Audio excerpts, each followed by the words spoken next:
உயிர்த்தெழுந்த இயேசு கிறிஸ்துவின் வல்லமை ஊழியங்கள் வழங்கும் வசனப் பெட்டகம்.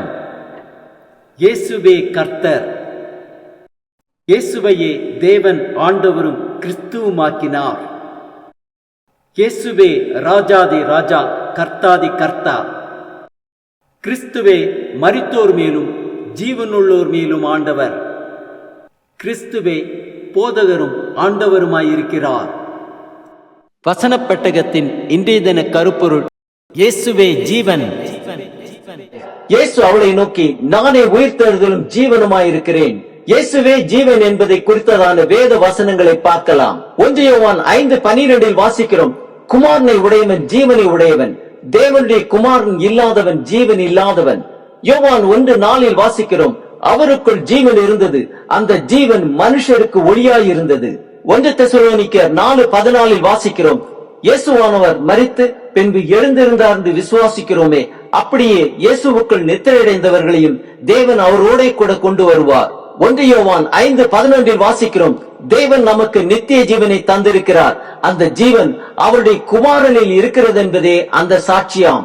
யோவான் 3:36 வாசிக்கிறோம், குமாரனிடத்தில் விசுவாசமாய் இருக்கிறவன் நித்திய ஜீவனை உடையவனாயிருக்கிறான், குமாரனை விசுவாசியாதவனோ ஜீவனை காண்பதில்லை, தேவனுடைய கோபம் அவர் மேல் நிலை நிற்கும் என்றான்.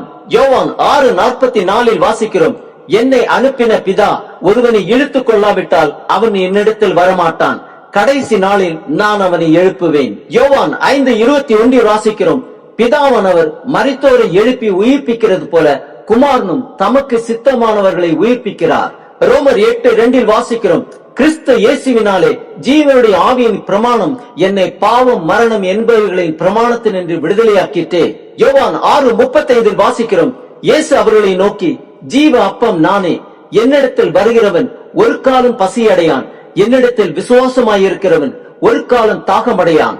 சங்கீதம் 36:9 வாசிக்கிறோம், ஜீவ ஊற்று உம்மிடத்தில் இருக்கிறது, உம்முடைய வெளிச்சத்திலே வெளிச்சம் காண்கிறோம். ரோமர் 8:10-11 வாசிக்கிறோம், மேலும் கிறிஸ்து உங்களிடத்தில் இருந்தால் சரீரமானது பாவத்தின் நிமித்தம் மரித்ததாயும் ஆவியானது நீதி நிமித்தம் ஜீவனுள்ளதாயும் இருக்கும்.